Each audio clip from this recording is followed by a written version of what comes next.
Hi everyone, in today's I'm gonna explain to you how to borrow games on Steam. So the first step is to simply open Steam on your computer, and then you're gonna have to simply go to your Steam settings, then simply go to family, and then basically what you're gonna have to do is simply enable this option here.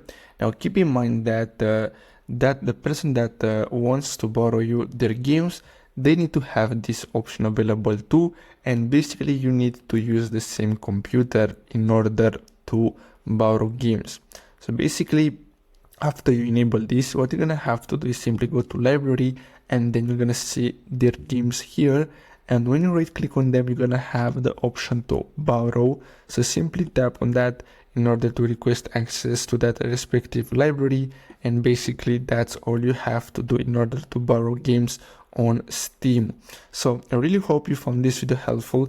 Don't forget to like and subscribe, and I'll see you in the next video. Thanks for watching.